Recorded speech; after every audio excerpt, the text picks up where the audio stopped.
Halo semuanya teman-teman yang baik, selamat datang di acara kita hari ini. Kami sangat senang bisa bertemu dengan kalian semua di sini. Saya harap suara saya terdengar dengan sangat jelas dan sangat terlihat dengan baik. Jika demikian, silakan beri tanda plus di chat dan kita akan mulai perlahan-lahan bersama Anda. Hari ini siaran kami berlangsung di 3 sumber. Keniki adalah Vkontakte, YouTube, dan Rutube, media sosial resmi dari Dirigible Generasi Baru. Inilah nama proyek investasi kami yang akan kita bicarakan hari ini. Jadi, saya mohon Anda menyebarkan tautan ini kepada teman-teman dan kenalan Anda. Katakan bahwa kami sudah mulai dan bahwa mereka bisa bergabung dengan aman. Lebih dari itu, melalui tautan yang sama, rekaman dapat dilihat, jadi Anda bisa mengirimkannya. Orang-orang tidak masuk, mereka akan melihatnya setelahnya. Saya juga mohon kepada Anda, silakan pastikan untuk menyukai video ini dan bagikan di media sosial Anda. Ingatlah bahwa proyek kami adalah proyek rakyat yang dibiayai oleh investor swasta, dan justru dari aktivitas Anda tergantung seberapa cepat proyek ini akan berkembang dengan lebih baik dan efisien. Kami juga memiliki siaran ulang di sumber daya Solar Group dan yang bisa ditonton di sana, tetapi kami tidak menyertakannya dalam pengumuman. Hanya untuk yang terdaftar di media sosial resmi. Jangan lupa bahwa ada juga media sosial lainnya, Telegram, Vkontakte, dan sebenarnya YouTube. Semua yang di sanalah berita resmi keluar, kami menunjukkan bagaimana proyek ini berkembang, jadi jangan lewatkan informasi ini. Jaringan sosial saat ini berkembang pesat, artinya orang-orang tertarik, saya yakin Anda juga akan tertarik. Nama saya Pavel Filipov, Kepala Bidang Periklanan dan Hubungan Masyarakat di perusahaan Solar Group. Solar Group adalah perusahaan keuangan yang mengembangkan berbagai proyek inovatif melalui metode investasi kolektif. Dan hari ini kita akan membahas proyek kami, Dirigible Generasi Baru. Tentu saja kami telah bekerja di pasar investasi kerumunan dengan keahlian dan pengalaman yang luas selama 7,5 tahun. Selama waktu ini kami memiliki sejumlah besar keberhasilan, hasil, dan dapat kami banggakan. Secara khusus, kami memiliki lebih dari 500.000 orang yang terdaftar di platform investasi kami. Kami memiliki over 70.000 investor, over 20.000 mitra mempromosikan proyek kami di seluruh dunia. Di berbagai negara, orang-orang berpartisipasi, tidak hanya dari Rusia. Hari ini kami berada di webinar Rusia. Selain itu, Afrika, India, Asia, dan banyak wilayah serta negara lainnya juga berpartisipasi secara aktif. Proyek pertama kami, Sovel Mesh, yang sedang berlangsung dan hampir selesai saat ini berada di tahap akhir. Proyek ini direncanakan untuk 20 tahap, atau seperti yang sekarang disebut, putaran pendanaan. Saat ini kami sudah mencapai 19 dari 20 yang mungkin. Dalam waktu dekat, kami akan memasuki tahap pendanaan final yang ke-20. Dan saat ini, perusahaan yang kami bangun dengan uang dari investor swasta hampir siap diluncurkan, dan segera di sana akan dimulai kegiatan komersial. Saat ini ada komisi yang sedang bekerja, yang seharusnya memberikan izin untuk perusahaan ini beroperasi, atau mengirimkan beberapa perbaikan, itu juga mungkin. Bagaimanapun hal ini akan terjadi dalam waktu dekat. Kami sebagai platform selalu mengatakan bahwa kami akan terus mencari berbagai proyek menarik agar orang-orang dapat berpartisipasi, agar kami dapat mengembangkan berbagai teknologi menarik di Rusia. Terlebih lagi, kami melihat bahwa pada proyek pertama, model ini berhasil. Lebih dari 90 juta dolar telah dikumpulkan untuk proyek pertama dengan metode seperti webinar, pengelolaan media sosial, dan YouTube.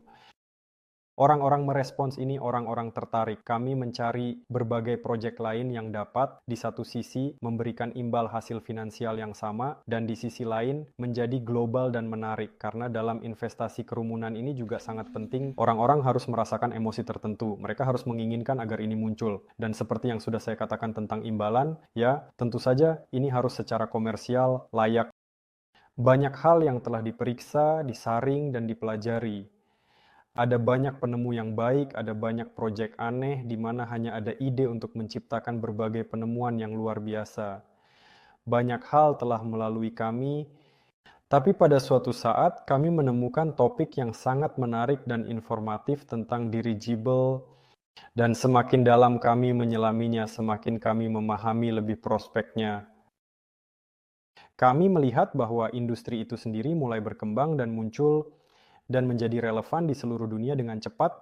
Ini terjadi karena berbagai alasan, termasuk berkat kenyataan bahwa teknologi tidak berhenti berkembang, dan bahwa misalnya dulu pelapis dari dirigible ini dibuat, maafkan saya, dari usus sapi, ya 100 tahun yang lalu.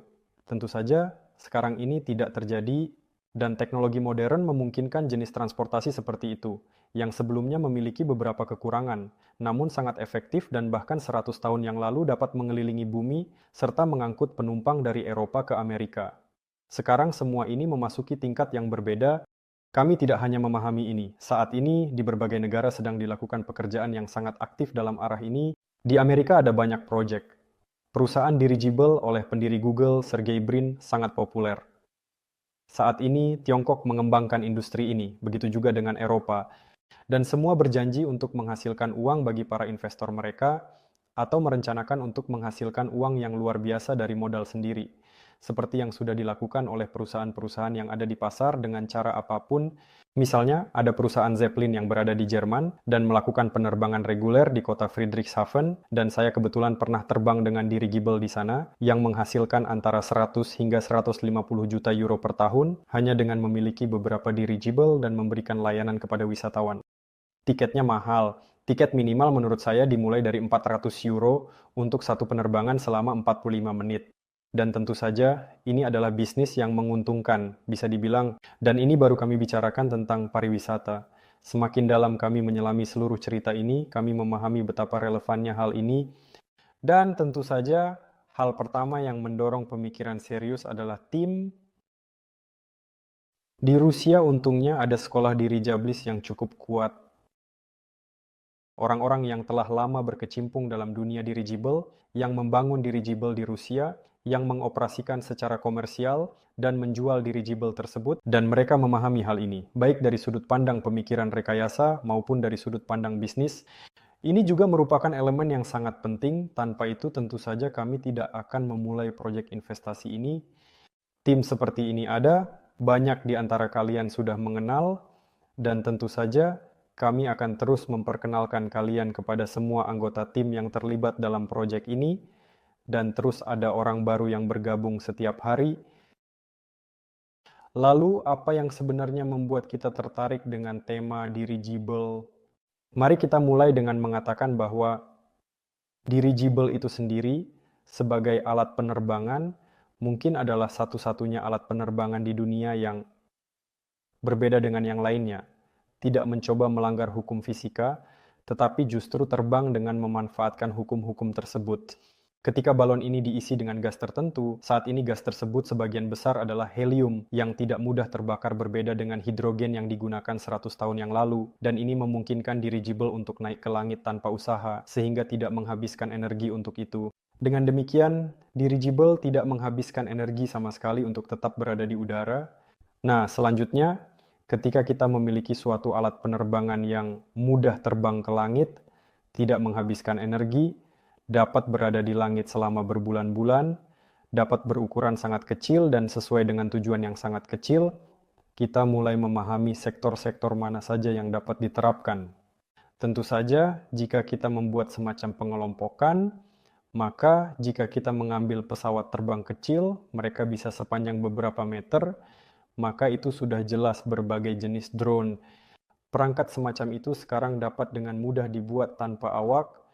Mereka dapat mengantarkan berbagai barang kecil, mereka dapat melakukan pengintaian cuaca, dan memotret daerah secara umum, mengangkut peralatan apapun yang diperlukan di tempat-tempat tertentu, termasuk yang sulit dijangkau, tentu saja sangat nyaman, dan yang paling penting sangat murah karena saat ini tidak ada pesawat terbang lain yang dapat misalnya melayang di pegunungan dan menggantung di sana selama beberapa bulan tanpa menghabiskan energi sama sekali. Tentu saja, saya sedikit berbohong, memang ada sedikit energi yang terbuang karena ketika ia berada di udara, baling-balingnya tetap berfungsi untuk sedikit mengoreksi posisinya sehingga menghabiskan sedikit energi. Namun, ini sangat minimal, ini memungkinkan perangkat benar-benar berada di udara selama berbulan-bulan. Dan tentu saja ini sangat murah. Jika kita mengambil perangkat yang lebih besar, biasanya pada dirigible diukur berdasarkan daya angkat. Misalnya daya angkat 2 ton, 10 ton, 15 ton. Artinya, dengan kata lain, ini adalah seberapa banyaknya muatan, katakanlah, yang dapat diangkat oleh pesawat terbang ini.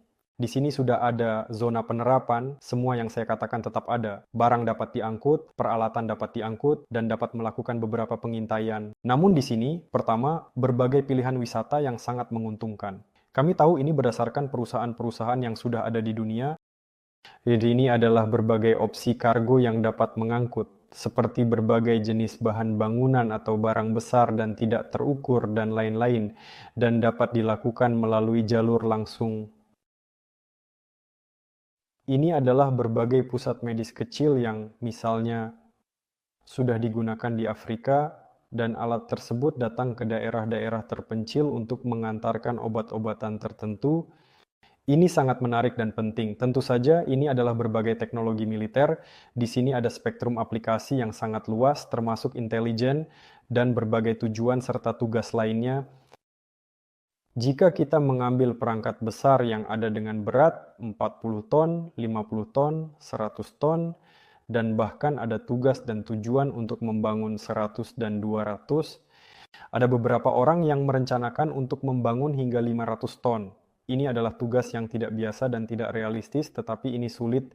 Sebelum membangun perangkat, kita harus membangun yang lebih kecil, menguji teknologi, seperti yang kami rencanakan untuk dilakukan nanti. Ya, dari sudut pandang hukum fisika, ini mungkin, tetapi banyak nuansa yang perlu diperiksa, katakanlah dalam praktik. Bagaimana perangkat besar seperti itu dapat digunakan? Jelas bahwa ini adalah pengangkutan barang. Selain itu, pengangkutan barang menggunakan dirigible. Jika dibandingkan dengan yang lain seperti helikopter dan pesawat kargo, biasanya merupakan sebuah rantai karena pertama pesawat, kemudian kereta, lalu truk, dan seterusnya. Jadi dirigible dihitung berdasarkan biaya per kilometer atau diukur dalam kilometer dan kilogram muatan, berapa biaya produksinya. Dirigible jauh lebih murah dan juga menguntungkan. Perhitungan ini ada dan bahkan ada di tangan orang-orang dari tim kami yang mengerjakan proyek ini, termasuk berdasarkan perangkat yang telah mereka buat sebelumnya. Tentu saja, ini sudah merupakan opsi. Saya berbicara tentang penumpang. Di sini sudah bisa menampung lebih banyak penumpang, jadi ini bisa dibilang seperti Boeing yang sepenuhnya berfungsi, yang mengangkut penumpang pergi dan kembali. Tapi di sini ada pertanyaan, seberapa ekonomis ini akan menjadi? Karena pesawat terbang lebih cepat, orang ingin menempuh jarak lebih cepat, kenyamanan menjadi prioritas kedua, jadi mungkin ini akan menjadi semacam kapal pesiar, di mana kenyamanan adalah suatu keharusan, di mana di dirigible bisa ditempatkan berbagai restoran, klub dansa, ruang baca, dan sebagainya. Dan ini bukan ide saya, kebetulan. Ini sudah terjadi, misalnya, di dirigible Hindenburg yang mungkin Anda dengar. Dan itu terjadi 100 tahun yang lalu. Semua yang saya deskripsikan ada di sana. Dan orang-orang bepergian dengan kenyamanan seperti itu. Selanjutnya, kita dapat menempatkan klinik mobile di dirigible seperti itu. Ini bisa bermanfaat untuk daerah yang sulit dijangkau. Ini bisa berguna untuk tujuan militer dalam berbagai skenario, kondisi, dan operasi. Dan perangkat semacam itu sekarang sudah digunakan di beberapa tempat. Tentang hal ini saya juga sudah berbicara hari ini. Seperti yang Anda tahu, juga jelas tentang kargo berukuran besar, saya sudah menyebutkan ini. Pada prinsipnya semua perangkat dapat melakukannya, tetapi untuk perangkat besar mungkin ini lebih relevan.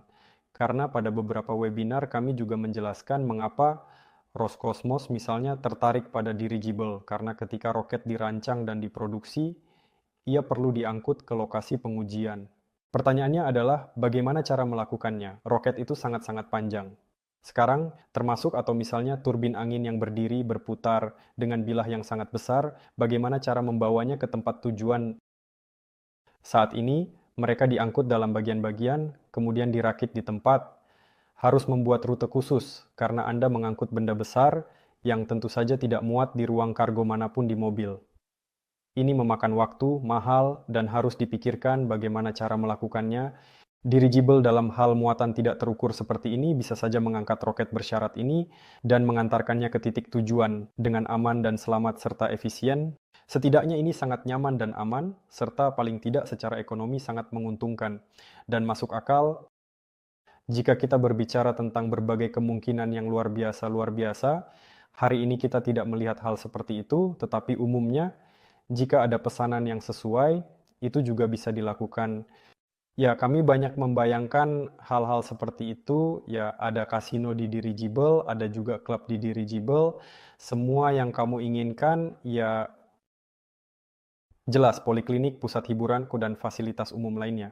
Ada juga ide yang bagus, Zax di dirigible, untuk mendaftar di langit. Ide-ide seperti ini juga ada. Semua ini dapat direalisasikan secara teknis. Tentu saja kami akan terlebih dahulu tidak pergi ke dalam fantasi, tidak ke proyek-proyek indah yang kami inginkan. Tentu saja ya, kami akan pergi ke tempat ada uang, kami bisa mendapatkan penghasilan. Sekarang kami memiliki pemahaman cara melakukannya. Sekarang saya akan mendekati ini secara bertahap.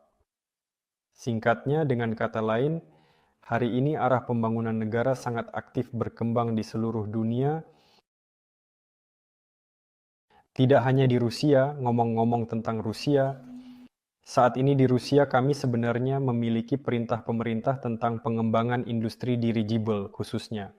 Saat ini dan sekarang ini banyak sekali perusahaan yang dapat dengan mudah mengembangkan dan memproduksi dirigible atau balon udara. Telah aktif kembali dalam industri ini. Sekarang saya berpikir bahwa di Rusia kita akan melihat lebih dari satu proyek serupa yang akan berkaitan dengan dirigible. Dan itu adalah hal yang baik. Pasar ini cukup besar, menarik, dan saya pikir ada cukup tempat untuk semua orang. Dalam hal ini, kami berencana untuk menjadi pemimpin di bidang ini. Saya yakin kita akan berhasil berkat tim yang kita miliki. Dan tentu saja berkat pendanaan yang saya yakin akan berhasil kita tarik dengan dukungan Anda, para penonton, dan juga para investor swasta yang saya yakin akan tertarik dengan penuh keyakinan. Nah, dan beralih ke apa yang akan kita lakukan secara spesifik, mari kita bahas lebih rinci sekarang ini dengan lebih mendalam. Dalam proyek kami berencana untuk dengan hati-hati dan teliti menarik jumlah sebesar 100 juta dolar.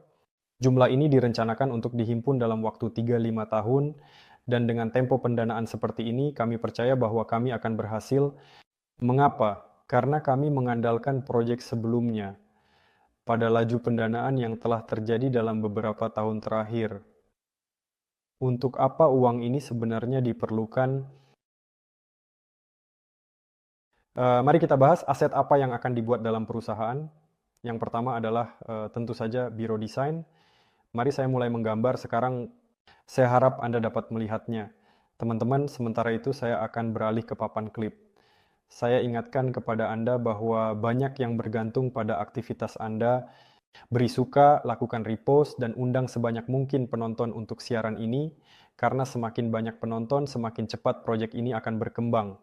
Saya rasa kalian semua memahaminya, tapi entah mengapa, tidak semua orang siap untuk memberikan suka pada percobaan pertama. Jadi, mari kita masuk ke praktik. Apa yang kita lakukan dengan anggaran yang saya sebutkan sekarang? Pertama, akan dibuat, katakanlah sebuah perusahaan, kantor desain. Apa yang akan diwakili oleh itu sendiri? Sebuah entitas. Pertama-tama, biro desain dalam hal ini adalah ruang yang memiliki tim yang sangat terampil dan berpengalaman, peralatan canggih dan mutakhir, dokumentasi yang sesuai dan lengkap, paten yang telah diakui secara internasional, dan semua yang diperlukan agar tim ini sebagai otak proyek dapat merancang, memproduksi, dan mengembangkan produk secara mandiri menggunakan sumber daya berbagai kontraktor yang terpercaya dan berpengalaman. Mereka mampu membuat berbagai jenis pesawat terbang, mulai dari pesawat komersial, pesawat militer, hingga pesawat eksperimental, berdasarkan pengalaman masa lalu mereka yang kaya dan beragam, serta pengalaman baru yang akan muncul dalam proyek ini. Proyek-proyek sebelumnya termasuk pengembangan pesawat penumpang yang efisien dan pesawat tempur yang canggih, yang semuanya telah memberikan kontribusi signifikan terhadap industri penerbangan. Tidak ada rencana untuk membangun gedung, perusahaan, atau hal lainnya. Rencananya setidaknya pada tahap pertama adalah melakukan ini di ruang sewa. Dan omong-omong, disinilah kita berada hari ini. Kita berada di kantor perusahaan. Nah, lihat, webinar juga akan diadakan di sini. Ini adalah sebuah perusahaan KB. Nah, mari kita bicarakan tentang tanah sekarang. Kami memiliki tanah yang perlu kita sewa, atau kita dapatkan melalui kemitraan dengan seseorang, atau kita akan membelinya dengan cara yang tepat, dan kemudian kita akan mengubahnya sesuai dengan kebutuhan kita. Kita akan menggunakan ini sesuai dengan tujuan, kan? Jadi di tanah ini, apa yang sebenarnya akan kita miliki? Kami akan memiliki 2 hanggar besar. Inilah 2 hanggar.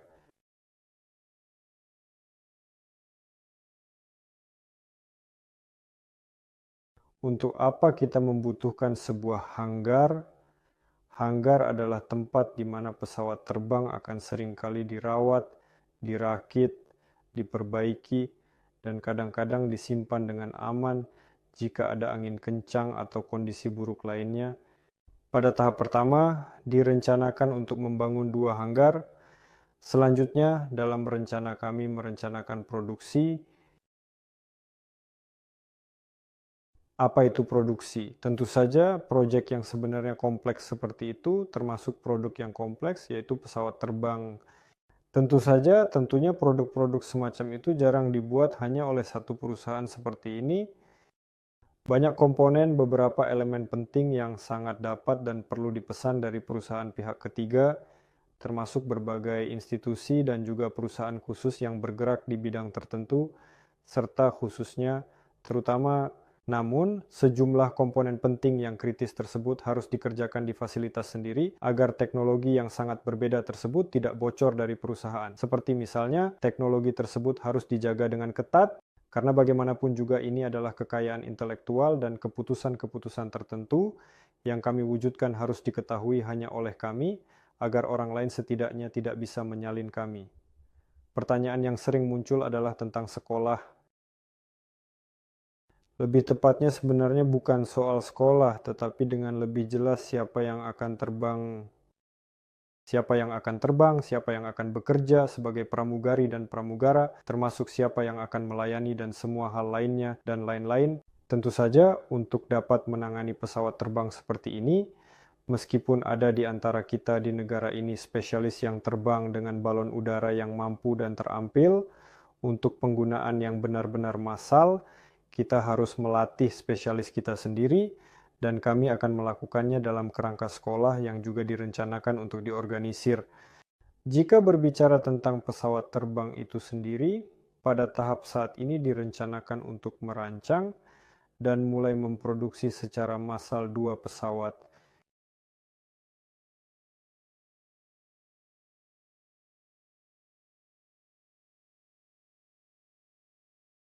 Satu dengan kapasitas angkut yang mampu mencapai hingga sekitar 2 ton, yang lainnya 10 ton, dan justru hanggar-hanggar ini yang sedang dibangun dengan sangat hati-hati dan efisien untuk kedua pesawat terbang ini untuk tujuan tertentu. Sekitar hari ini kita sudah berbicara tentang tujuan apa saja yang dapat digunakan oleh pesawat terbang ini. Jadi, bisa dikatakan bahwa itu adalah pesawat terbang kecil, meskipun ini sudah termasuk ukuran menengah, dan ini sudah pasti ukuran menengah. Artinya, ini bisa dibilang sebagai pesaing helikopter Mi-8, helikopter yang paling umum di dunia, yang telah diproduksi sebanyak sekitar 16 atau 18 ribu unit sepanjang waktu. Namun, tugas-tugas yang dilaksanakan oleh helikopter ini, setidaknya dalam hal pengangkutan berbagai jenis barang, dapat dilakukan dengan jauh lebih efisien oleh dirigible kelas ini. Dengan menggunakan 2 hanggar ini, kami dapat dengan sangat mudah dan efisien memproduksi sekitar 20-30 pesawat semacam ini dalam setahun. Direncanakan untuk diharapkan memproduksi 20-25 pesawat semacam itu setiap tahunnya. Per tahun, berdasarkan analisis mendalam dan komprehensif serta evaluasi menyeluruh mengenai jumlah pesawat yang dapat kami produksi dan harga pokok yang kami tetapkan, kami sudah dapat memahami dengan jelas dan terperinci kira-kira keuntungan yang signifikan dan berkelanjutan yang akan diperoleh di sini. Sebelum kita melanjutkan ke ini, sangatlah penting juga untuk mengetahui apa itu SP. Apa itu SP? SP adalah proyek yang disebutkan sebagai proyek eksternal. Apa maksudnya? Ketika infrastruktur yang sesuai sudah siap, perusahaan akan dapat menghasilkan uang tidak hanya dari pesawat terbangnya sendiri, tetapi juga dapat melaksanakan berbagai pesanan khusus untuk berbagai klien sesuai dengan kebutuhan mereka. Misalnya, kita berbicara hari ini tentang Roscosmos, ada permohonan dari berbagai perusahaan, termasuk Rosgeologia, dan perusahaan Rusia lainnya. Saya tidak ingat nama pastinya, tetapi semua informasi itu ada di situs web. Ada dokumen yang relevan, di mana mereka menyatakan keinginan ini, jenis pesawat apa yang mereka butuhkan. Kami tidak bisa membuat untuk setiap orang, lebih tepatnya, kami akan membuat suatu varian universal, tetapi tentu saja akan ada perusahaan yang akan mengatakan, saya butuh yang seperti ini, yang spesifik di sana. 10 ton, tetapi saya membutuhkan 12 dan juga agar dia dapat melaksanakan tugas seperti ini. Misalnya, saya membutuhkan varian yang tahan terhadap suhu dingin seperti itu. Jadi akan ada pesanan terpisah yang akan dilaksanakan untuknya, di mana kita juga bisa mendapatkan keuntungan tambahan dalam kerangka kerja perusahaan ini. Dengan demikian, jika dirangkum seperti ini, semua ini dapat dengan mudah dan konsisten akan berada di bawah satu merek, di bawah merek perusahaan tunggal yang disebut Nova.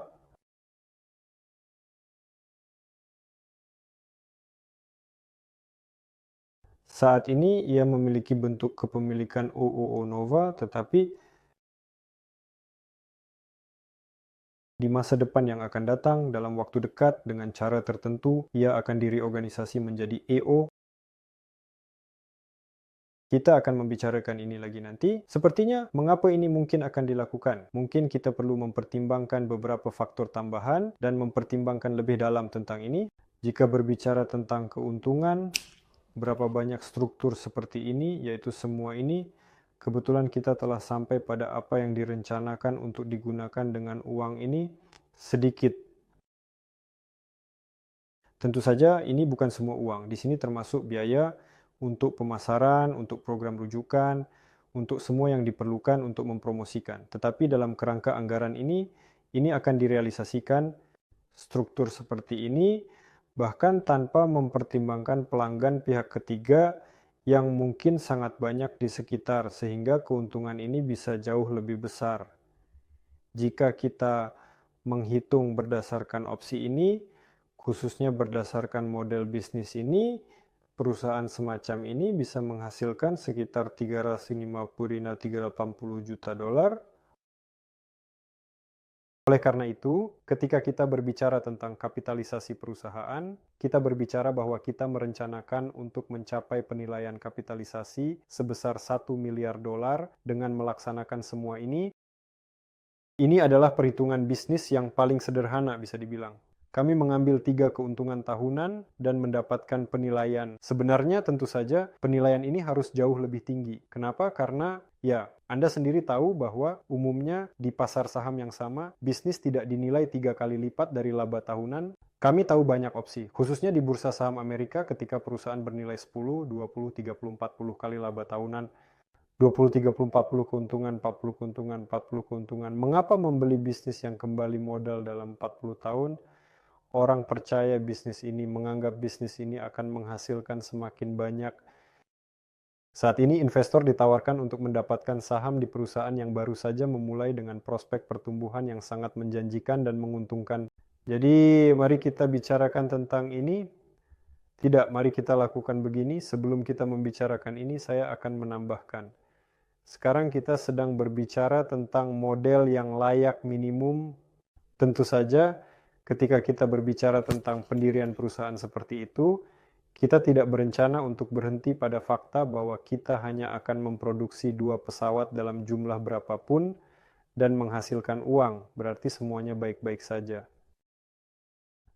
Seperti yang kita lihat dari pengalaman perusahaan lain, jika kita hanya membuat 2 balon udara dan mulai mengangkut orang, wisatawan, entah di mana di Rusia, di Sochi, di Sirius, kita sudah bisa menghasilkan banyak uang, dan kita melihat ini dari contoh negara lain.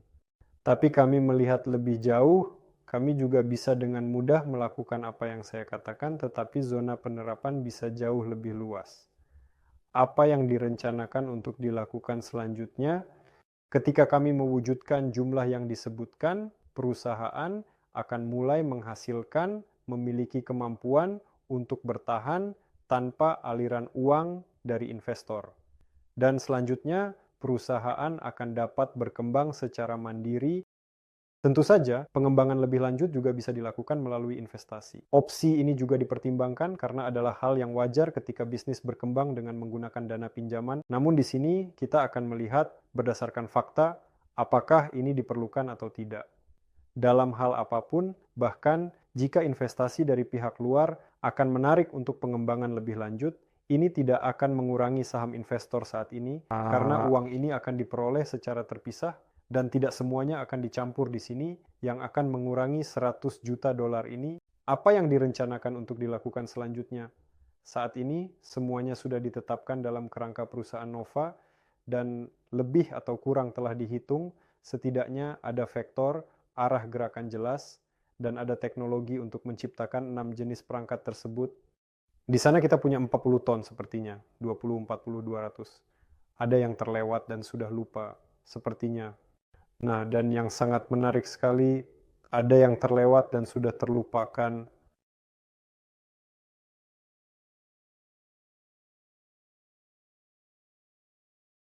Ini adalah stratosferik. Ini adalah dirigible stratosferik yang sekarang sedang dicoba untuk dibangun oleh banyak negara. Karena ini, ia memiliki efek ekonomi yang luar biasa. Dirigible stratosferik juga dapat digunakan untuk berbagai tugas, seperti peluncuran, misalnya satelit ke orbit yang sangat mahal itu sendiri.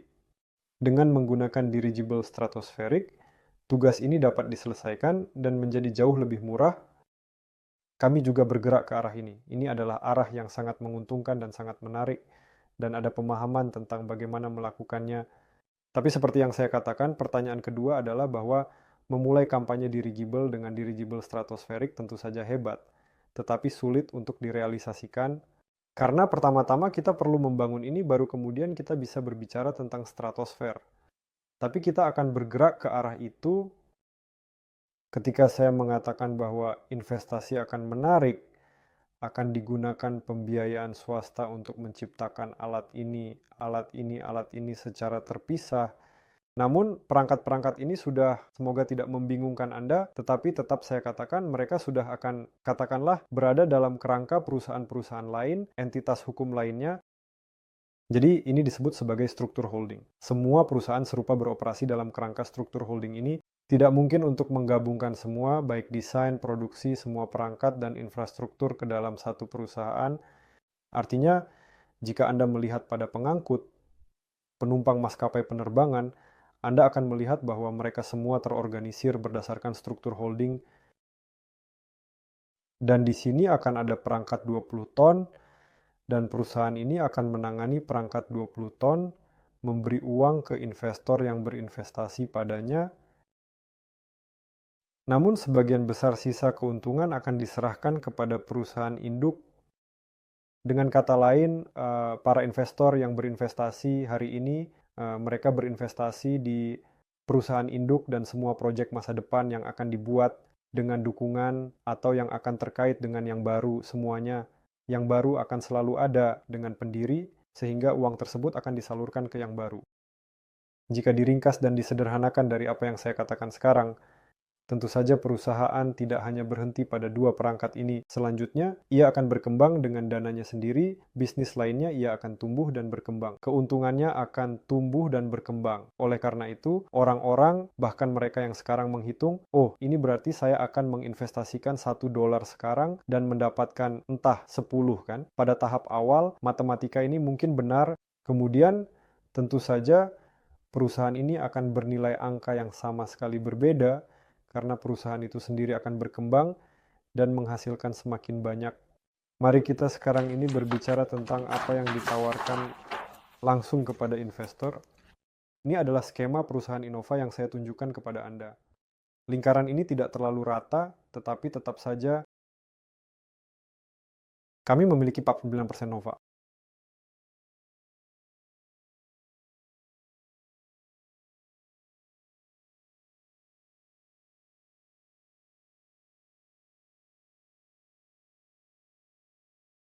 Diberikan kepada investor swasta. Investor swasta maksudnya dapat, bisa dibilang dijual seharga $100 juta. Investor menginvestasikan 100 juta ke dalam perusahaan. Proyek 49% akan diberikan kepada investor. Jadi di sini kita akan memiliki misalnya 50.000 investor. Ada yang memiliki 1%, ada yang 2%, ada yang 3%, tergantung pada berapa banyak uang yang Anda investasikan. Sebagai contoh, pertanyaan bagaimana Anda akan mendapatkan saham 1% ini dengan cara yang paling tepat, efektif, dan efisien. Saat ini Nova memang merupakan LLC, tetapi kemudian ia akan menjadi perusahaan terbuka. Pada saat perusahaan Nova menjadi perusahaan terbuka, orang-orang akan dapat memperoleh saham perusahaan Nova. Bagaimana ini dilakukan sekarang? Saat ini sebenarnya diketahui bahwa 49% ini dimiliki oleh perusahaan Solar Group. Secara keseluruhan, ini seperti perusahaan keuangan yang seperti yang kita ketahui, kita bicarakan hari ini, di mana termasuk saya, dan juga bisa dibilang bekerja perusahaan Solar Group saat ini memiliki 49%, dan perusahaan ini menjual saham dirinya sendiri. Saham perusahaan Solar Group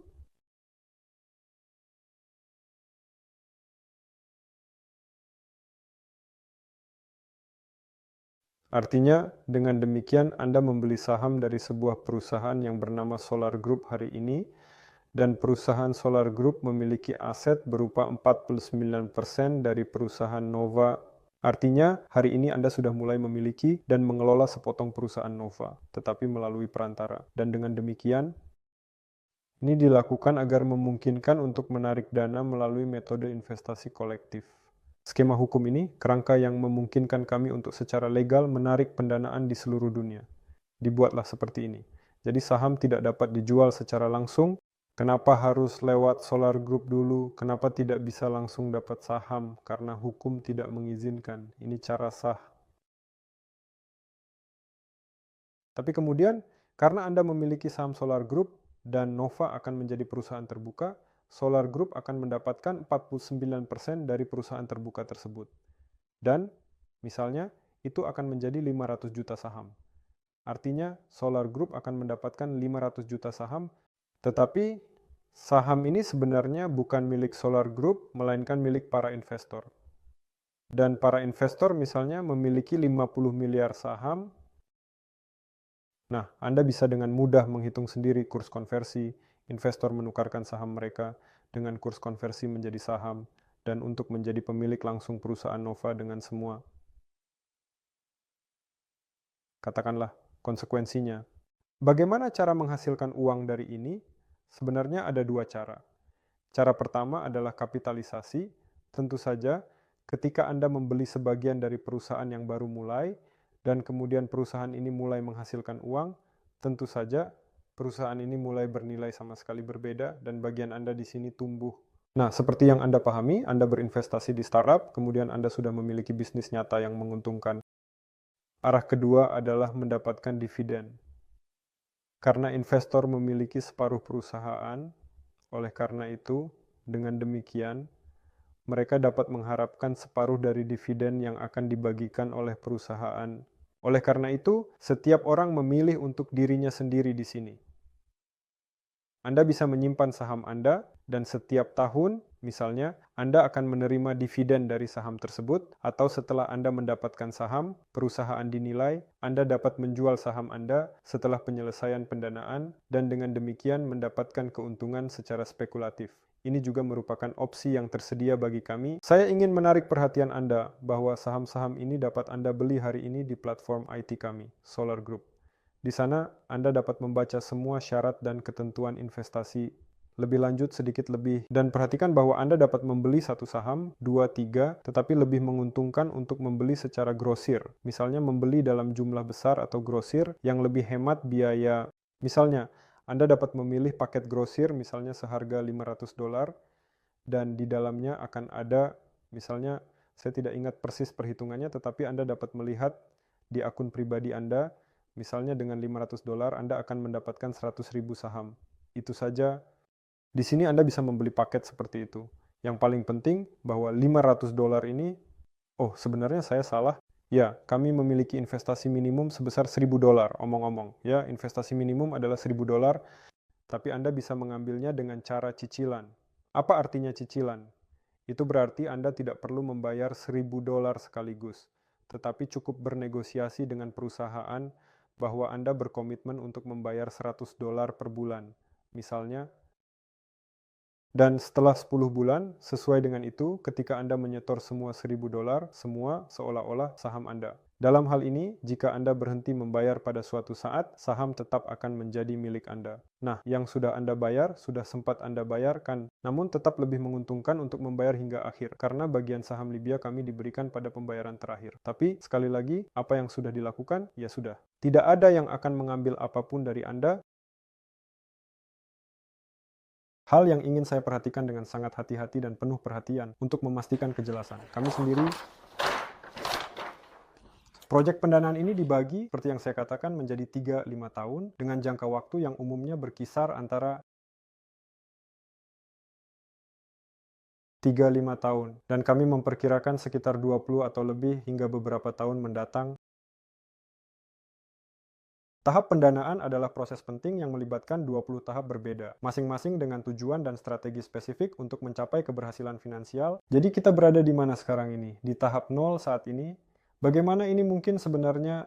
Masalahnya adalah bahwa kami saat ini berada di tahap pramulai pendanaan. Proyek kami belum bisa dibilang dimulai. Kami hanya seolah-olah membuatnya di depan mata Anda, meluncurkannya dengan sedikit lebih jelas.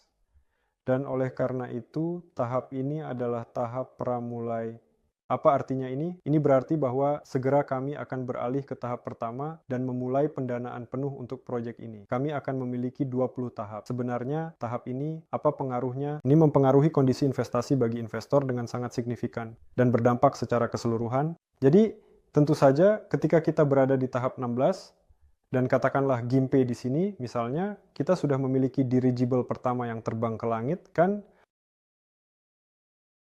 Karena dirigible pertama direncanakan akan diangkat ke langit sudah dalam waktu 1 tahun, sejak dimulainya proyek. Jadi, tentu saja pada tahap 16, risiko dan keadaan proyek sama sekali berbeda dibandingkan dengan sekarang. Oleh karena itu, risiko untuk berinvestasi di sini jauh lebih rendah bagi investor. Oleh karena itu, kondisi investasi akan lebih buruk. Di sini, investor sangat berisiko, karena balon udara belum terbang, jadi risikonya lebih baik. Jadi, risiko Anda seolah-olah dikompensasi dengan premi Ventura seperti ini. Apa namanya? Di sini, premi Ventura ini disebut diskon, dan sekarang ini kita memiliki apa yang seringkali disebut sebagai diskon yang sangat besar, yaitu 1:1000. Apa artinya diskon 1:1000? Ini berarti bahwa rata-rata untuk setiap dolar yang diinvestasikan, Anda hari ini mendapatkan rata-rata 1000 saham. Ini adalah syarat investasi tahap 0. Untuk setiap dolar, rata-rata 1000 saham. Tentu saja, ini tergantung pada paket investasi. Seseorang berinvestasi 1000 dolar, seseorang berinvestasi 100.000 dolar. Harga rata-rata berbeda, tetapi rata-rata. Apa yang akan terjadi pada tahap pertama? Pada tahap awal pertama, dalam proses ini, diskon rata-rata akan menjadi 500 untuk setiap dolar yang diinvestasikan. Oleh karena itu, begitu kami memulai pendanaan penuh, kondisi investasi bagi investor bisa dibilang memburuk 2 kali lipat. Perhatikan hal ini. Jadi, 1.500. Saya pikir perbedaannya di sini jelas bahwa kondisi ini saja 2 kali lebih menarik dibandingkan pada tahap pertama. Mengapa demikian? Saya pikir jelas bahwa saat ini ya kita masih dalam tahap persiapan. Masih banyak yang tidak jelas, banyak pertanyaan. Namun ada orang-orang yang siap untuk berinvestasi. Dan kondisi-kondisi ini mengkompensasi risiko yang saat ini dihadapi oleh orang-orang dengan lebih baik dan efektif. Hari ini, orang-orang berinvestasi dalam yang paling setia, orang-orang yang percaya pada Solar Group, yang yakin bahwa semuanya akan baik-baik saja, yang mengetahui hasil kami dalam proyek pertama, dan memahami bahwa di sini kami pasti akan mencapai tujuan kami, tapi banyak yang akan berinvestasi di tahap 10 ketika mereka menghancurkan dirigible pertama. Itu keren.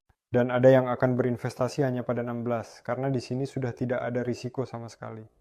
Oleh karena itu, setiap orang memilih apa yang mereka inginkan. Dan perhatikan bahwa kondisi-kondisi ini, saya sudah berbicara untuk mereka yang mungkin sudah berinvestasi. Paket-paket yang Anda ambil sekarang pada tahap pra-peluncuran, dengan diskon rata-rata 1000, di masa depan tidak dapat ditingkatkan, tidak ada yang dapat dilakukan dengan mereka. Tapi segera kami akan membuka peningkatan paket untuk paket pra-peluncuran ini. Namun, ini hanya bisa dilakukan sampai saatnya tahap pertama pendanaan tiba. Begitu tahap itu tiba, semua paket ini tidak akan bisa ditingkatkan lagi. Jadi pikirkanlah, apakah Anda benar-benar telah melakukan jumlah investasi yang Anda sebenarnya rencanakan. Nah, teman-teman, mungkin itu saja secara singkat. Sebenarnya bisa juga ditambahkan ya tentang skema hukum Seperti saat ini kami memiliki perusahaan yang terdaftar di Komoro dan lainnya. Lebih lanjut lagi, Komoro. Secara umumnya, perusahaan yang terdaftar di Komoro adalah perusahaan yang umumnya beroperasi dengan cara yang disebut sebagai offshore. Ya, dan banyak yang bertanya, mengapa itu dibuat seperti itu? Ini tentang Solar Group. Karena kami bekerja di seluruh dunia, kami membutuhkan perusahaan dengan lisensi yang akan memberi kami kesempatan untuk menarik investasi secara legal di seluruh dunia. Dan ini adalah sebuah pilihan yang sangat baik dan sangat tepat untuk mematuhi persyaratan hukum di semua negara, termasuk Rusia. Lebih dari itu, skema pembiayaan seperti ini memungkinkan kita untuk secara legal menghindari beberapa pajak investasi yang juga mungkin saja. Sementara itu, mereka yang bertanya, bagaimana dengan offshore? Nah, lihatlah, kami memiliki offshore yang unik. Uang kami dari offshore masuk ke Rusia. Saya pikir ini juga perlu dipahami. Bagaimanapun, perusahaan kami beroperasi dalam kerangka hukum keuangan Inggris. Ini dianggap sebagai yang paling terpercaya di dunia. Dia melindungi orang Rusia dan bahkan saat ini dia melakukannya. Dia melindungi semua investor kami yang lain dan dari negara lain. Dan ngomong-ngomong, dalam hal jumlah investor, Rusia tidak berada di posisi pertama. Saat ini India yang berada di posisi pertama, kemudian ada Rusia, Vietnam, jadi Rusia kita sekitar 30 atau sekitar 40% atau bahkan kurang. Saya sudah tidak ingat, umumnya Rusia adalah pasar penting bagi kami, tetapi bukan satu-satunya. Tentunya setiap investor menandatangani kontrak dengan kami. Investasi, jadi semua kewajiban, hak, semuanya tercantum dengan jelas dan rinci dalam kontrak.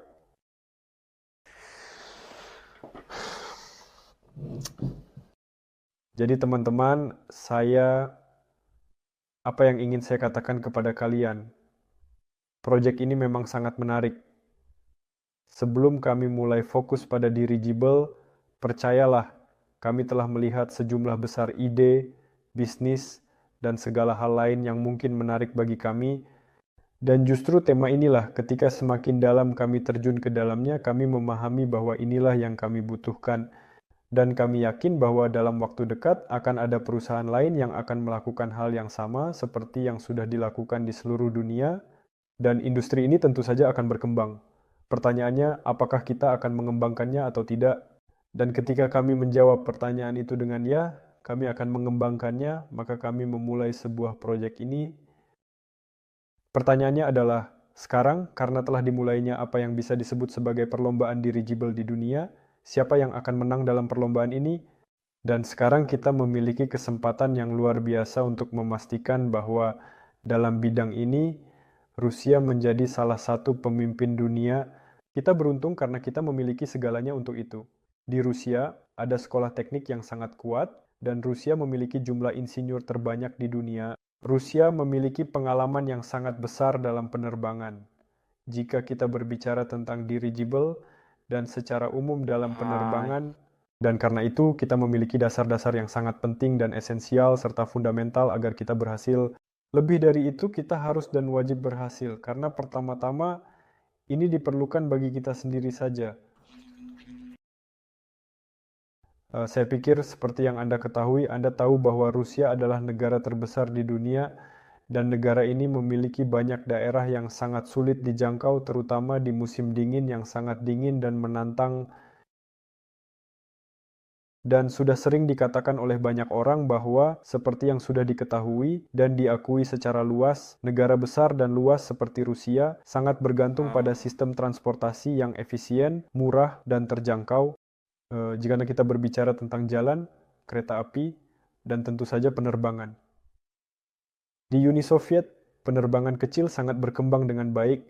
Sekarang ini, kami menerima pesan bahwa di kota kami ada bandara kecil, lapangan terbang yang terbengkalai, tidak digunakan, atau mungkin hanya sekali setahun ada pesawat kecil yang mendarat di sana, dan mereka berkata, mari kita bawa dirigible ke sini. Oleh karena itu, Dengan memiliki perusahaan seperti itu di sini di Rusia, dengan memiliki pesawat terbang seperti itu, kita benar-benar dapat membantu negara ini tidak hanya untuk menghasilkan uang bagi diri kita sendiri, tetapi juga untuk menyelesaikan salah satu masalah global yang kita sadari tidak hanya kita, tetapi juga orang-orang termasuk di pemerintah. Karena mereka sudah mulai berbicara di tingkat pemerintah tentang tema dirigible. Jadi teman-teman, kami mengajak kalian untuk melakukannya bersama kami. Kami yakin bahwa kami bisa melakukannya, dan di sini, karena Anda menonton siaran ini, Anda juga tertarik dengan hal ini. Nah, seperti biasanya, pertanyaannya hanya satu, apakah Anda akan bergabung dengan proyek sekarang, melihat apa yang ada, dan mempercayai, katakanlah, informasi yang Anda miliki hari ini, atau Anda akan menunggu lebih lama, tapi saya yakin, entah bagaimana, Anda akan menjadi investor proyek ini, atau Anda akan mendengar tentang kami. Anda pasti akan mendengarnya di media.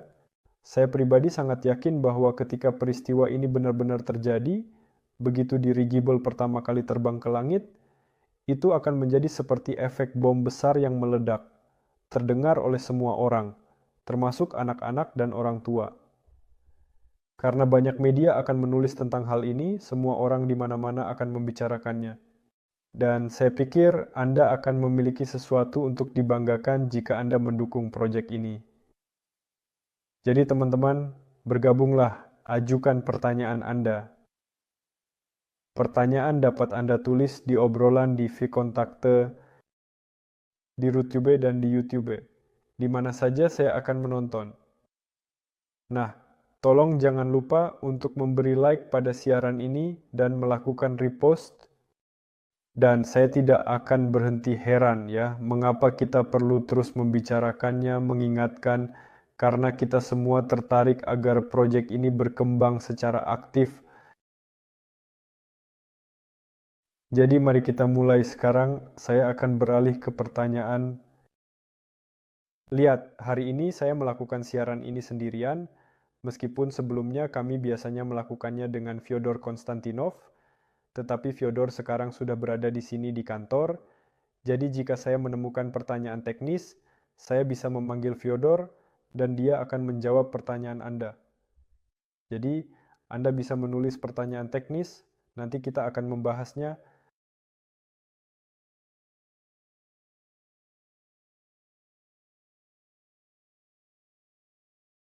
Artyom menulis, sekali lagi tanpa Fedor, kami berharap dia cepat sembuh. Artyom, terima kasih banyak. Ya, Fedor sudah sembuh, tetapi hari ini dia tidak bisa hadir di awal, jadi kami sepakat untuk melanjutkan tanpa dia. Nah, seperti yang saya katakan, jika ada pertanyaan teknis kepada Fyodor mengenai dirigible, silakan ajukan. Kami akan mengundang Fyodor untuk menjawabnya jika diperlukan.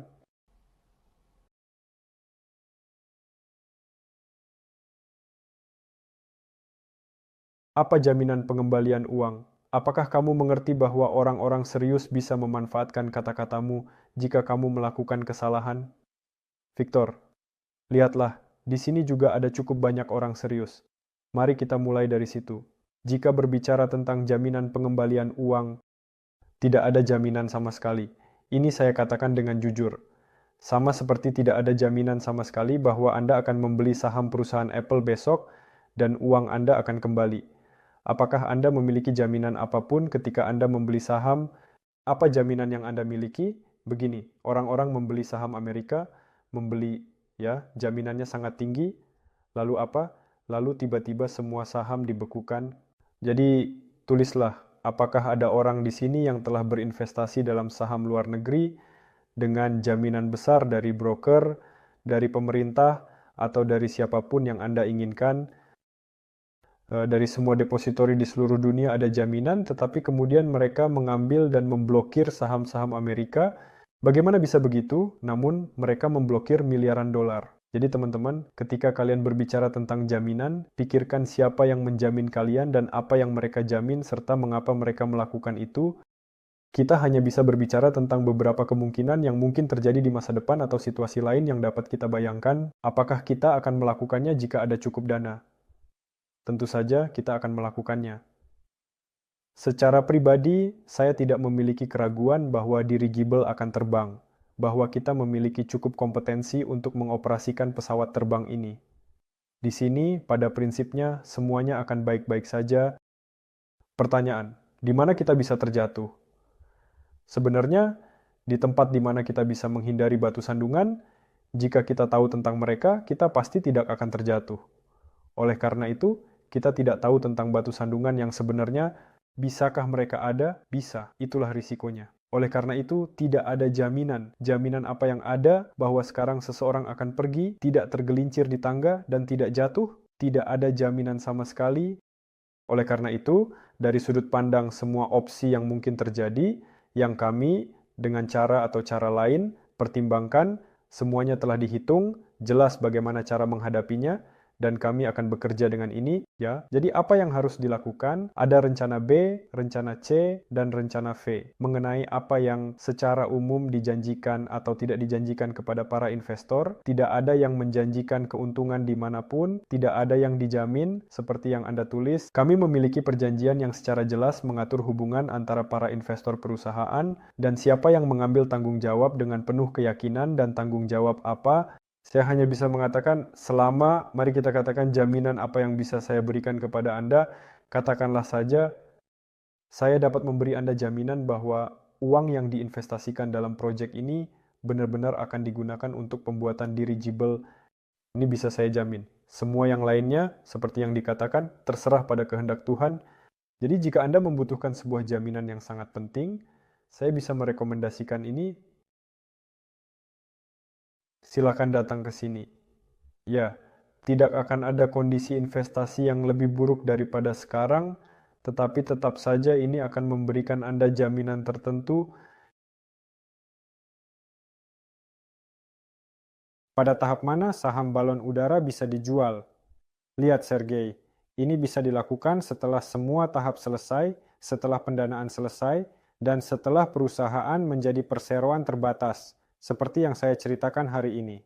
Anda akan menerima saham, dan setelah itu Anda sudah bisa menjual saham tersebut. Saya sarankan untuk menamai balon udara dengan kata Rusia Vozdukholyot. Ngomong-ngomong, di webinar sebelumnya, atau bukan di webinar sebelumnya, seminggu yang lalu, Fyodor berkata, silakan usulkan nama dalam bahasa Rusia. Usulkan saja, kenapa tidak?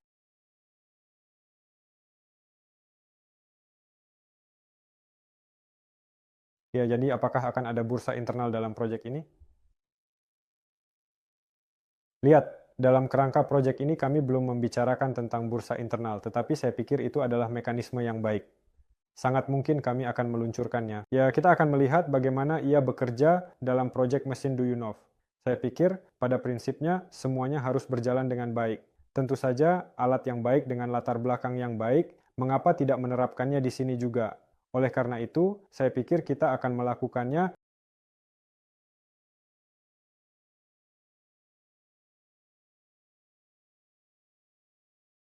Aspek organisasi dan hukum proyek Dirijabli yang berkaitan dengan berbagai aspek lainnya.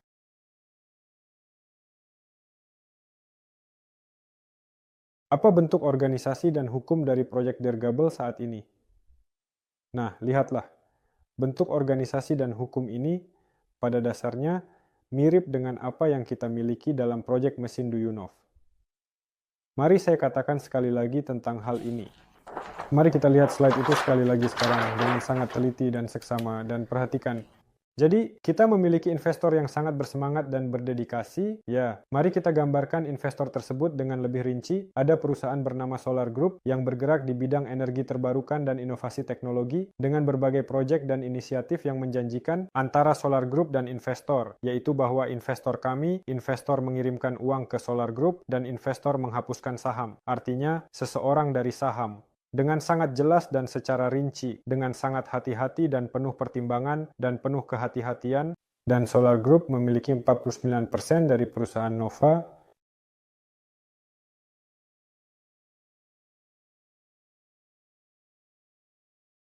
Perusahaan Nova ini adalah perusahaan Rusia.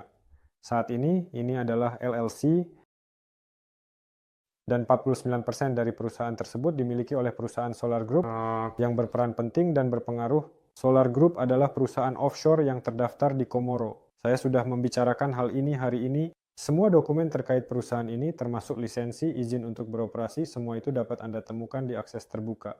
Tentu saja, antara investor dan perusahaan juga dibuat kontrak dengan sangat jelas, rinci, dan terperinci. Apa yang dikatakan kontrak ini yang sedang dibuat? Kontrak ini menyatakan bahwa investor menandatangani kontrak dengan perusahaan Solar Group, ya, dengan membeli sahamnya. Namun Solar Group wajib menyerahkan saham perusahaan yang sedang dibentuk. Oleh karena itu, mereka harus melakukannya dengan segera dan hati-hati. Jadian itu adalah sebuah perjanjian yang seringkali disebut atau dikenal sebagai pinjaman yang dapat dikonversi. Jadi, setelah perusahaan baru bertransformasi menjadi perseroan terbatas, hal ini tentunya dapat dilakukan. Ini akan dilakukan setelah tahap ke-20. Begitulah kira-kira. Dengan demikian, tentunya artinya Anda memiliki saham di Solar Group, dan Solar Group memiliki saham di perusahaan Nova. Kemana sebenarnya uang dari Solar Group pergi? Lihat, saya sudah menggambar skema ini dengan jelas dan baik sekali untuk Anda. Apa yang sebenarnya Anda katakan? Anda sudah melakukan 3 pembayaran. Karena Solar Group adalah perusahaan asing, ia terhubung.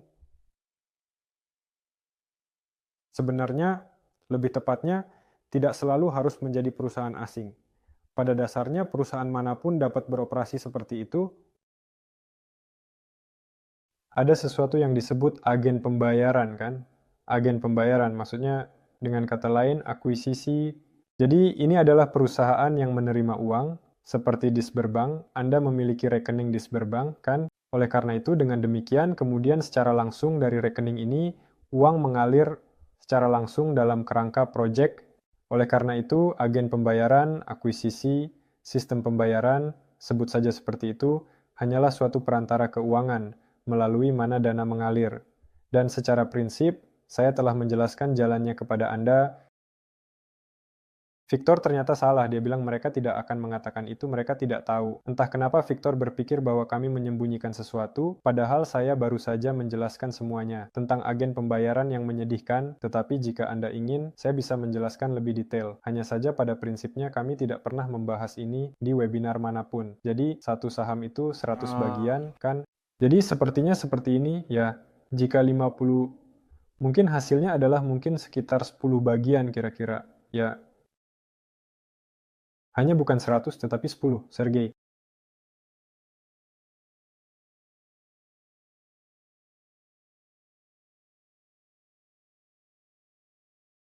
Tentu saja, dirigible akan terbang. Jika sebelumnya sudah dibuat, maka sekarang juga akan dibuat. Ya, secara umum, terkait dirigible, bagi orang-orang yang skeptis terhadap proyek ini, yang berpikir dirigible tidak akan terbang, itu tentu saja posisi yang sangat aneh. Entah kenapa, 100 tahun yang lalu berhasil, tetapi sekarang tidak akan berhasil. Tidak hanya 100 tahun lalu mereka terbang, dan tahun 90-an, awal 2000-an, di Rusia ada perusahaan-perusahaan yang sukses secara komersial dalam tema dirigible, tapi hanya sebagai fakta. Ya, teknologi, katakanlah, memungkinkan untuk membangun pesawat terbang seperti itu.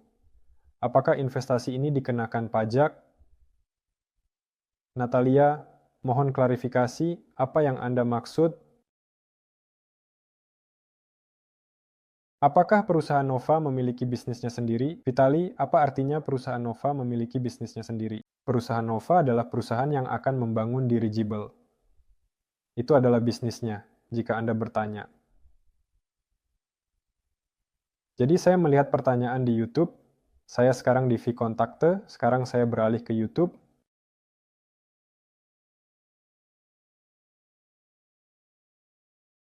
Apa kabar kita dengan komisi pemerintah? Saya mengerti bahwa ini tentang proyek Suvelmash yang sedang berlangsung. Semuanya masih dalam proses, sambil kita menunggu berita dengan semangat yang sama seperti Anda. Anda punya program minimal? Bagaimana jika Anda mengumpulkan 50 juta 5 tahun? Anda tidak akan melakukan aktivasi saham. Investor yang mengambil risiko akan menjadi bukan pemegang saham, karena proyek ini bersifat ventura.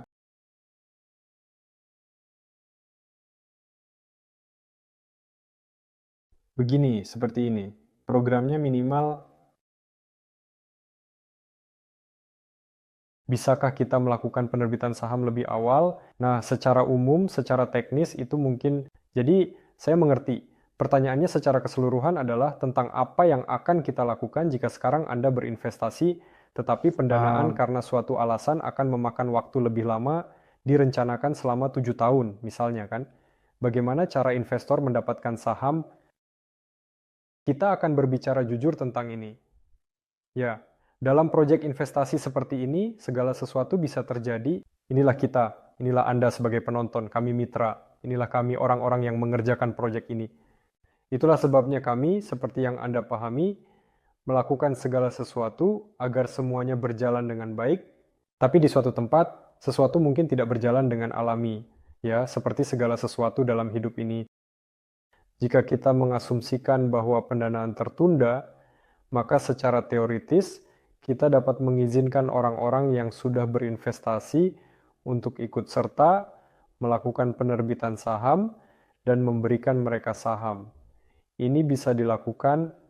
Jadi dalam kasus seperti itu, kita akan memiliki seperti contohnya misalnya 25% yang akan kita serahkan kepada investor dalam jangka waktu setelah 5 tahun, sebanyak 24% dari total saham akan tetap berada di dalam kepemilikan Solar Group. Selain itu, Solar Group akan terus berupaya untuk menarik lebih banyak pendanaan dari berbagai sumber dan para investor yang sekarang misalnya berinvestasi pada tahap pra-peluncuran, apakah mereka sudah akan menerima saham mereka dan dengan senang hati melanjutkan mendukung proyek tersebut? Apakah itu bisa dilakukan? Bisa, tentunya tidak ada masalah. Jika berkaitan dengan skenario dan opsi yang mungkin semua dilakukan agar mendapatkan keuntungan secepat mungkin. Setiap orang, siapapun yang menjalankan bisnis, terutama dalam proyek seperti ini, semuanya tertarik untuk mendapatkan keuntungan. Sekarang baru-baru ini ada NTS, Dewan Ilmiah, dan mereka membuat konsep pesawat pertama. Semua orang berbicara bahwa pesawat terbang itu perlu potensi komersial. Ini bukan sekadar perangkat hanya untuk mengasah teknologi, meskipun itu juga diperlukan. Ia harus memiliki potensi komersial, karena semua orang memahami bahwa uang harus dihasilkan segera dan ada tugas, ada keinginan untuk mulai menghasilkan uang segera. Oleh karena itu, jika memungkinkan, saya yakin itu akan berhasil untuk menghasilkan uang. Tentu saja, sebelum proyek selesai 100%, kami telah membangun satu hangar menghasilkan uang darinya. Tentu saja, hangar kedua sedang dibangun. Kami bisa menjual beberapa pesawat pertama. Saya sangat yakin bahwa itu pasti akan terjadi. Dividen tersebut sudah bisa didistribusikan. Artinya, jika Solar Group memiliki 49% di sini, entitas baru mentransfer dividen ke Solar Group yang mendistribusikannya ke investor. Ini juga bisa dilakukan. Kami telah membahas ini dalam webinar, dividen diterima sebelum pendanaan selesai. Muncul pertanyaan lain. Apakah ini masuk akal? Ketika orang-orang terbagi menjadi dua kubu, beberapa orang berkata segera dividen diperlukan, sementara yang lain berkata tidak, mari kita reinvestasikan uang. Lalu, bagaimana baiknya kita bertindak di sini? Ya, kita akan menyelesaikan masalah seiring dengan kedatangannya. Ada banyak pilihan yang mungkin. Kami sangat fleksibel, kami tertarik untuk menjaga reputasi kami, dan melakukan segala yang kami bisa agar orang-orang, katakanlah, menyukai bahwa mereka senang bekerja sama dengan kami. Jadi jika orang-orang bilang, kalian sudah mendapatkan keuntungan pertama, bayar dividen, membayar... Apakah perusahaan Nova akan tetap ada atau hanya akan mengganti namanya? Dimitri tidak begitu mengerti kemana ia mengganti nama. Perusahaan Nova ini adalah perusahaan Sobolmash dalam proyek pertama. Mengapa dia harus diubah namanya?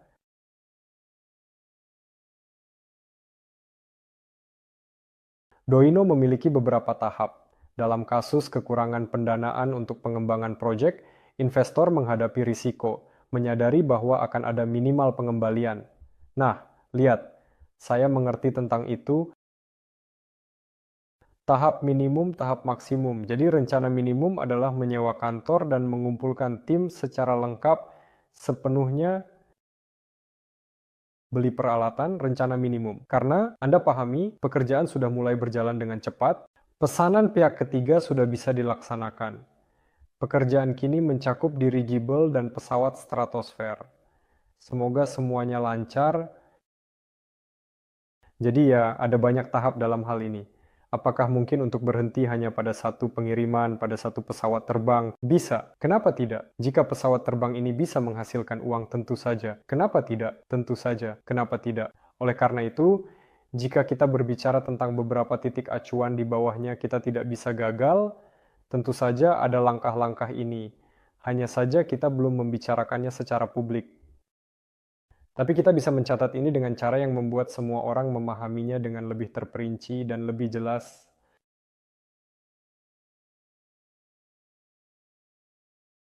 Apakah akan ada bursa internal? Saya sudah mengatakan tentang ini. Saya pikir iya. Mari kita lihat bagaimana alat ini akan bekerja.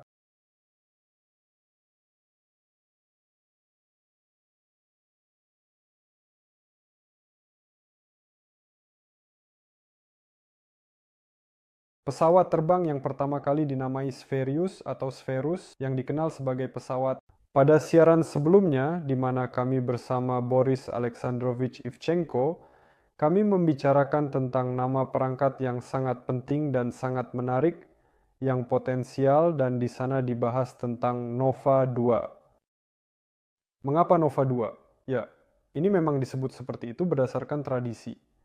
Perusahaan ini bernama Nova, dan 2 karena tahun 2000, kubus memiliki volume. Oleh karena itu, sementara ini nama tersebut bersifat sementara. Aeromaster kecil, Stratomaster besar, sangat mungkin. Pertanyaan untuk Pavel, apa kabar? Kabar baik. Saya sedang memimpin webinar, tidak membosankan, sangat menyenangkan.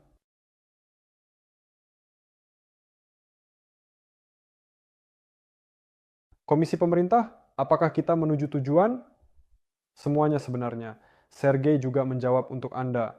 Bacakan jawabannya. Tanggal 11, komisi menyelesaikan pekerjaannya. Tanggal 15 kami terima protokol. Sekarang pekerjaan mengatasi masalah. Dmitri Alexandrovich tidak memberikan rincian, mungkin tidak ingin terkena sial. Sergei memberikan jawaban rinci. Saya bilang semuanya sedang dalam proses, tidak berbohong. Tidak ada pertanyaan dan semuanya jelas. Kita akan berhasil bersama. Mikhail, terima kasih banyak atas dukungannya. Semuanya akan berjalan seperti itu.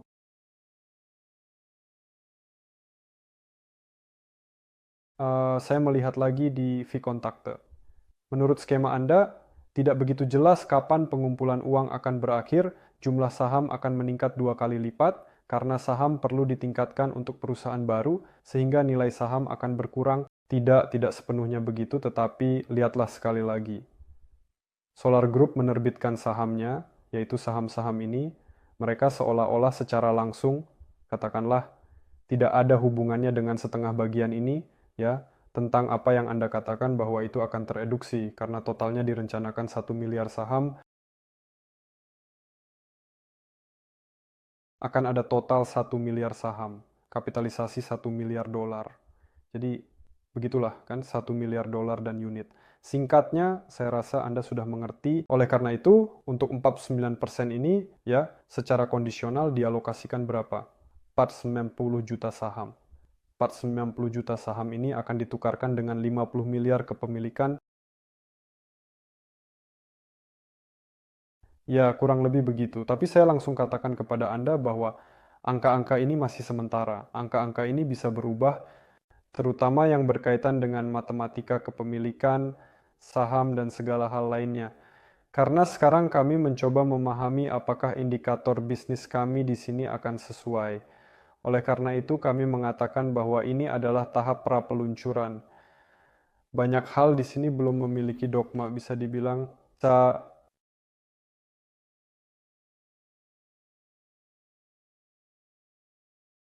Mengumpulkan daftar dan voting.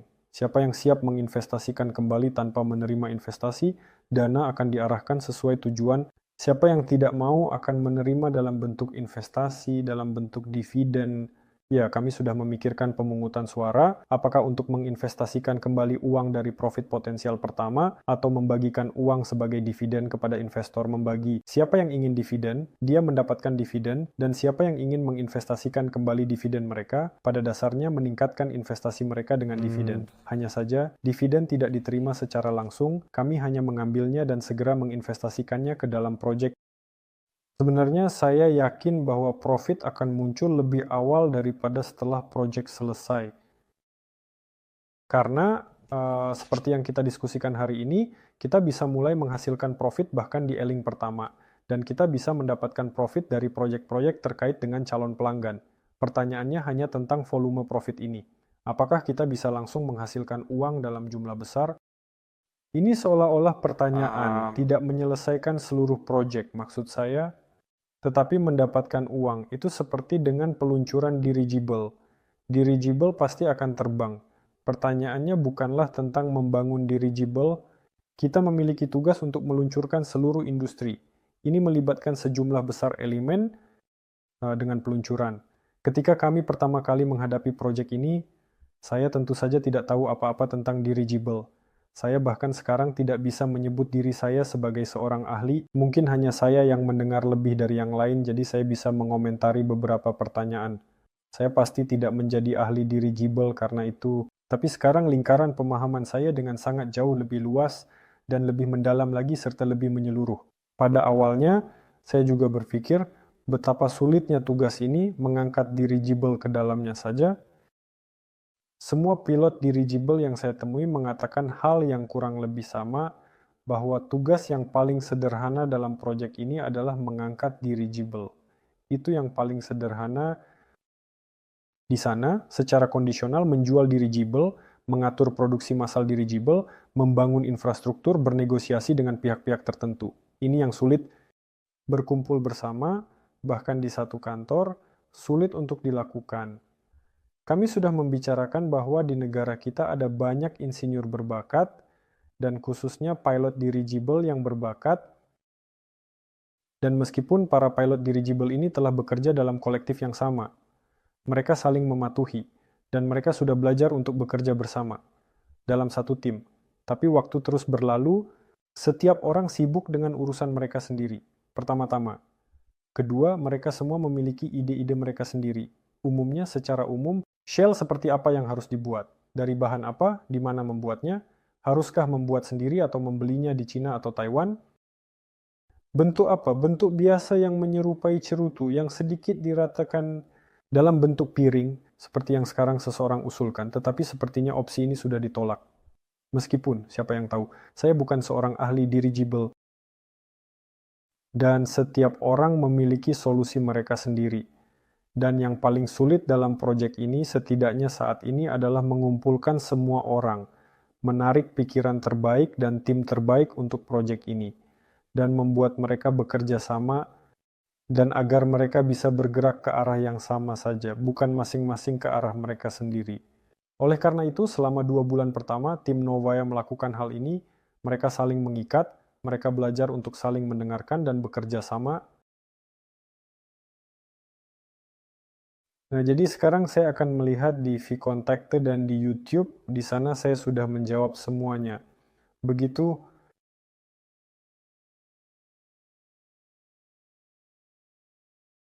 Teman-teman, sementara saya membuka Rutube, silakan tulis, beri suka, dan komentar. Lakukan repost sebanyak-banyaknya, pokoknya semua yang menunjukkan aktivitas. Dan pastikan agar siaran kami ditonton oleh sebanyak mungkin orang dan semua orang dapat menonton. Menarik untuk tahu siapa yang menonton di Rutube, silakan tulis komentar, beri like, agar bisa memahami apakah ada aktivitas di sini, karena di sini tidak menunjukkan jumlah penonton. Saya sama sekali tidak mengerti apakah ada yang menonton, di sini tidak ada yang menonton, tetapi sebenarnya ada pertanyaan yang sepertinya mungkin muncul di sini, aerostat. Jadi kita akan membuat aerostat, stratosat, peluncur, dan seperti balon udara, hanya balon udara. Lihat, perusahaan Nova berencana untuk tidak hanya fokus pada balon udara. Memang, itu adalah arah utama. Tetapi secara umum perusahaan saat ini sangat tertarik pada arah stratosfer itu sendiri. Dan oleh karena itu saat ini secara paralel, dengan memanfaatkan kompetensi dan pengembangan tim yang sudah ada, sedang dikembangkan perangkat stratosfer mereka sendiri. Apa sebenarnya ini, dan untuk apa ini diperlukan? Ini adalah balon udara kecil yang sangat khusus, yang dapat berada di langit dalam waktu yang sangat lama. Balon ini dirancang untuk berbagai tujuan, termasuk penelitian ilmiah, pengamatan cuaca, dan komunikasi. Ya, jika saya mengerti dengan benar, dia bisa berada di sana selama 1 atau 2 tahun. Mengapa dia bisa berada di sana? Seperti yang Anda pahami, jika kita menggantungkan seluruh kelompok mereka, maka itu menjadi semacam analog satelit. Bagaimana satelit digunakan, untuk apa mereka terbang, secara umum, saya rasa saya pikir Anda sangat memahami. Sekali lagi, tujuan militer dan tujuan intelijen, serta komunikasi dan laporan cuaca, dan lain-lain, semua yang Anda inginkan. Dan misalnya untuk Rusia ini juga sangat relevan. Ada beberapa perusahaan di Rusia yang saat ini sedang mengerjakan ini. Karena sekali lagi Anda mengerti, Rusia seolah-olah diciptakan untuk proyek semacam ini, katakanlah karena jarak yang sangat besar, luasnya wilayah, daerah yang sulit dijangkau, dan daerah dengan komunikasi yang tidak stabil atau bahkan tidak ada sama sekali. Di sini kita bisa membuat analog seperti satelit yang jauh lebih murah, tetapi pada dasarnya menjalankan semua tugas yang sama, yang lebih canggih, lebih maju, dan lebih efisien, serta lebih terjangkau, dan sekarang dalam arah ini dilakukan pengembangan eksperimental pertama. Mari kita lihat apa yang akan dihasilkan. Dan sebenarnya, mungkin perusahaan ini juga bisa mendapatkan uang pertama dari sini.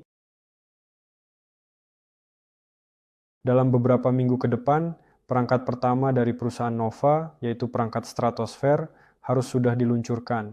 Ya, ini akan menjadi peluncuran uji, dan kami akan berusaha untuk memberitakannya. Di sini tidak ingin menyebutkan tanggal tertentu, karena kami ingin meluncurkan pada hari Sabtu sebelumnya. Tetapi pada akhirnya kami memutuskan untuk mempersiapkan. Lebih dari itu, di sana juga dibutuhkan cuaca yang sangat baik untuk melihat perangkat ini dengan jelas, bukan. Selain itu, ada ide bahwa perangkat ini yang sangat canggih, inovatif, berteknologi tinggi, dan mutakhir akan melakukan siaran langsung dari stratosfer melalui internet. Ya, inilah ide yang kami miliki. Seseorang mungkin berpikir, bagaimana kalian membuat sistem agar siaran bisa berjalan dari sana, kan? Kami berhasil membuatnya, dan kami merakit sistem ini secara mandiri. Secara umum, kami berhasil melakukannya, kami memiliki spesialis seperti itu, dan ada ide seperti ini, meluncurkan perangkat stratosfer pertama, dan langsung dari sana membuat siaran. Seperti yang Anda pahami, ini berpotensi menjadi sesuatu yang sangat keren, seperti yang sekarang disebut hype, keramaian. Jadi belum dilakukan karena pihak lain tidak memiliki solusi teknis. Ini adalah solusi teknis yang sangat kompleks, dan kami akan berusaha untuk melakukannya dengan sebaik mungkin dan penuh kehati-hatian. Jadi kami menunggu cuaca yang baik, menunggu kesempatan untuk peluncuran. Saya berharap kami dapat melakukannya sebelum konferensi. Jadi mungkin saat kita mengakhiri siaran kita, sepertinya saya sudah menjawab pertanyaan. Karena saya sudah menyentuh tentang konferensi, saya ingin mengundang Anda untuk hadir. Saya ingatkan Anda bahwa pada 16 November di Moskow akan diadakan konferensi internasional yang sangat besar dan penting oleh perusahaan Solar Group yang terkemuka. Dalam konferensi ini, kami akan membahas secara lebih terperinci dan komprehensif tentang bagaimana perkembangan proyek-proyek yang kami promosikan saat ini. Kami tentu akan membahas tentang platform investasi Solar Group itu sendiri, bagaimana kami saat ini bekerja, berubah, dan masalah apa yang kami selesaikan, katakanlah, terkait dengan peluncuran proyek investasi kedua dalam kerangka platform investasi kami. Dan saya sangat merekomendasikan Anda untuk datang ke konferensi ini, terutama jika Anda sangat tertarik dengan proyek Sobol Mesh dan proyek generasi dirigible, karena di sana kita akan membahas keduanya secara umum. Kami berada dalam fase grup solo yang sangat menarik. Bisa dibilang, tidak ada waktu untuk merasa bosan, karena proyek pertama kami, Sobol Mesh, secara bertahap mendekati penyelesaian. Saat ini kami sedang menjalani komisi negara agar perusahaan dapat memiliki kemampuan untuk meluncurkan, dan kita beralih ke tahap terakhir, tahap final pembiayaan. Proyek-proyek dirigible generasi baru kami baru saja dimulai. Dimulai di depan mata Anda, dan tepatnya kira-kira seperti itu, seperti yang saya katakan sebelumnya, kira-kira dalam waktu yang hampir bersamaan, Saya pikir sebelum akhir tahun kita akan memasuki tahap baru dalam proyek dirigible generasi baru. Di sana kita sudah akan beralih ke tahap pertama. Jadi dalam proyek pertama kita berada di tahap terakhir, sedangkan dalam proyek kedua kita berada di tahap pertama. Inilah simbolisme, inilah periode transisi kita, dan sangat menyenangkan bahwa saya bisa mengatakan, sangat menyenangkan bahwa perusahaan Solar Group berkembang, dan semua ini akan kita bicarakan pada 16 November di konferensi di Moskow. Satu-satunya teman-teman, ruangan kami terbatas jumlah orangnya. Saya akan memberitahu Anda secara rahasia, di sana sudah ada lebih dari 400 pendaftaran. Kami harus menutup pendaftaran segera.